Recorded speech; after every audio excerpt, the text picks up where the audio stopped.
Ang misis niyo po ba, sa tingin niyo po, saan po siya na-attract po sa inyo? Sa kagwapuhan. Di po, pwede po. Gwapo po kayo, Kuya Kim. Kakaiba lang tayo. Sabi ko nga nung nakaraang podcast namin sa Rawi, hindi tayo pang eye level shelf. Hindi. Diba? Hindi tayo ilalagay sa eye level. Germs. Pero tayo yung hinahanap. Saan ba nilagay ito? Si Buboy nasa ilalim. Because you know what? You know what? You know why? It's rare. Yeah, rare na rare. Tama. So ikaw ba, ano yung sinasabi sa'yo ng misis mo? Na alam mo nung una kitang na-meet? Tinanong ko yan sa kanya. Kinikilig ako. Dami malaman, Kuya Kim. Gusto kong kiligin. Hello po, Ma'am Felicia. My language of love is verbal eh. Gusto kong naririnig. Oo. So, madalas tinatanong ko siya, why were you attracted to me? Ang sagot sa akin ni Feli, Kim, you were so different. Yun lang.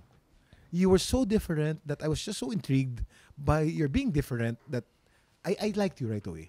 Sanay siya sa mga lalaking sinusundo siya naka Mercedes-Benz. So siya ang misis ko eh. Susunduin siya naka luxury car. Sinundo ko siya pinakaunang date namin, naka-Vespa ako na vintage. Wow. Iba to. Tsaka lalaki, ang lakas ng loob mo kasi hindi lahat ng tao babae. komportable magmotor. Di ba? Totoo. Hindi ba? I took a risk, nakuha ko siya. Dahil kakaiba ang approach ko at kakaiba ko. At nag-trust siya sa'yo. Dahil naka-Vespa ka, the Vest ka. Uy, may pag-asa ka maging writer pag-isipan mo. Oy! Hindi, ang galing. Nagsusulat po yan, Kuya Kim. Nagsusulat po yan. Hindi na masyado. Talaga? Meron din akong tanong, Kuya Kim. Dahil sobrang talino din po ninyo, na-question niya rin po ba, ang pagiging matalino minsan may disadvantage din po ba yan? Uy, alam mo kung ano ang disadvantage? They expect you to be perfect all the time. Oh. But I am not perfect. I'm human. Wala namang perfecto.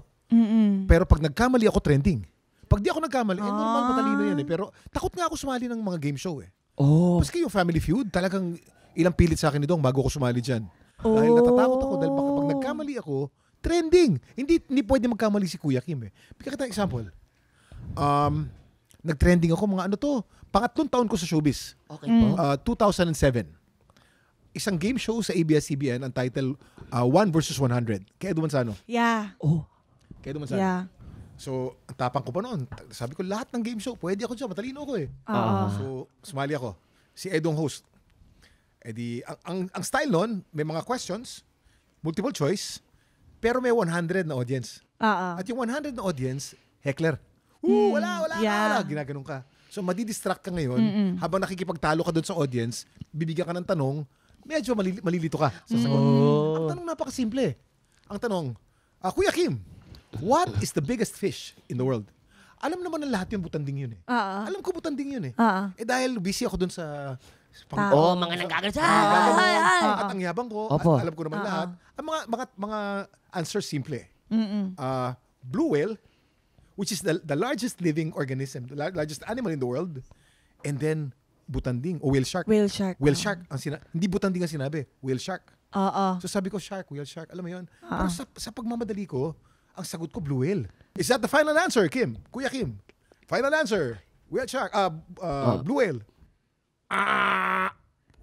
Nako, ito na. Natalo dun sa game show. Sabi ko, okay, mali. Bagong Facebook nun eh. Nako, tapos sa ilang araw, si Kuya Kim, hindi naman matalino. Yung butanding, hindi alam. Lumabas sa mga meme. Hanggang ngayon, lumalabas pa rin yan sa mga nakakaalala. Mga 30-40 anyos na yung mga yan. Pero naalala nila.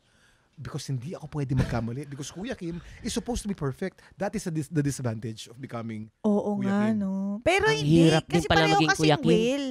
Pareho kasing Diba? whale. Nakakalito. May mga heckler pa. Oo. Pero kailangan, alam ko yun eh. Sabihin mo, whale, come here. You join. Ang ganda, no? Ang galing. Ang dami! May setup muna eh. Pareho kasing whale, setup. Pareho kasing whale. Sinetup yung sarili mo, galing ah. Hindi, tsaka alam mo problema pag matalino ka. Hindi ko sasabing matalino ka.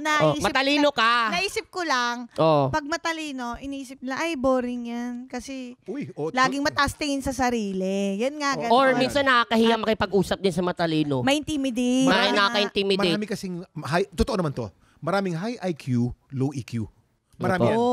Kasi napakaraming mga high IQ, kaya mataas ang IQ dahil sa pag-aaral. I don't take it against them. Sa lipunan yan. Sa kakaaral, nakalimutan umikot, nakalimutan magkaroon ng kaibigan, nakalimutan gumimik. Kaya tumaas ang IQ. Habang tumataas ang IQ, ang EQ o emotional quotient, yung street smartness, pababa. Yun ang mga boring. Na hindi mabasa ang conversation, pagkausap mo yon, kung ano-ano sinasabi, hindi sensitibo sa'yo. Hindi nakakaaliw. Hindi nakakalibang. Pero bibigyan ka ng mga facts. May taong ganyan, parang ano ba, tama na. Walang sex appeal. Walang social cues. Social cues. Yan. Walang antena. Minsan. Walang antena. Walang antena. Galing. Langgam. Ipis. Ipis. O, teka lang. Hagit lang. Nos.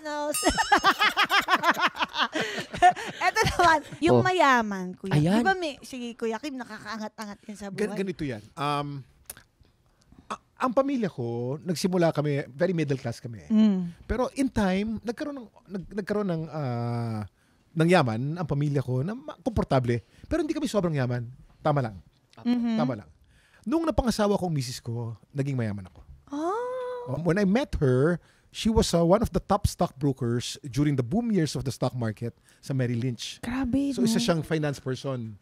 And then, paalis na siya. When I met her, 3 days na lang, aalis na eh. She got promoted to be one of the heads of Merrill Lynch in London. So isipin niyo, stockbroker sa London. Grabe. Mayaman. Grabe, Sobra. Ang pera niya, gawa niya. Walang minana ang misis ko. Ha? Ang misis ko is self-made. Wow. Self-made. So kung ano man ang naipon ng misis ko, yan ay dahil sa kanyang pag-aaral, sa kanyang pagpupursige, at sa kanyang diskarte. Wow. So when I married Feli, gumanda lalo ang buhay ko. Ayun ang blessing ko naman kay Feli. Ang galing. Grabe. So Grabe ang ang blessing. napangasawa ko, ang blessing ko talaga, maganda na, mayaman na. Sexy, fit. At mahusay na nanay, mahusay din sa pamilya namin, at sobrang talino. Kung sa tingin niyo matalino ko, wala ako sa talino ng misis ko. Talaga po? Pero ang talino ni Feli is, Sorry. parang galit ka. Hindi po. Hindi po kasi po parang kasi ang tingin ko rin po talaga sa inyo, talino rin po pero Si Feli nakakagulat. level. Si Feli, ang talino niya academic. Okay. Nag-aral yan sa UPenn. Nung nasa University IS yan, of Pennsylvania. Wharton. Si Feli, nung nasa IS siya, class valedictorian. So, valedictorian. And then nag-aral sa Amerika, sa University of Pennsylvania, UPenn, sa Wharton School of Business. Magna cum laude.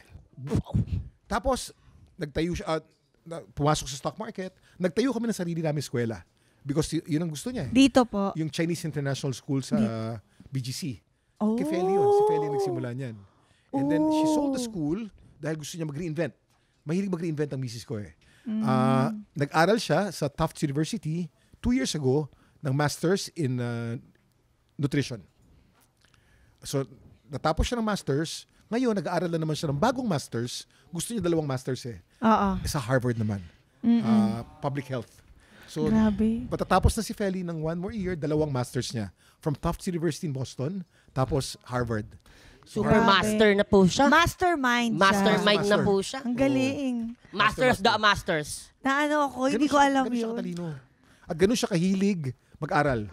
Ako hindi ako mahilig mag-aral, ngunit ang hilig ko ay mag-aral sa buhay at sa mundo. So ang aking talino ay diskarte, ang talino ng misis ko ay academic. And combined, combination. maganda. Ang ganda. Magandang Oo. kombinasyon. Tsaka kasi, ang sarap lang pakinggan yung ganun ka ipaliwanag or i-describe ng asawa detalyado. mo. Oo. No? At saka kabisado niya lahat. Di ko nga makakabisa. Oo. Sa akin nga, kailan anniversary natin? Shucks. Na ano pa ako, minsan nakakalimutan ko pa yung dates. Nakakatuwa. 28 years na kayo together. Hindi Tama naman. ba? Magto-25 next year. Magto-25. Oh. My eldest is already 23 years old, is Jose. Yeah. Nakakatuwa namang husband si Kuya Kim. Palakpakan natin si Kuya Kim. Anytime, anyone, anyhow. Halika manood at sumigaw. Anywhere in the world, everybody in the house. Click and subscribe now. You know.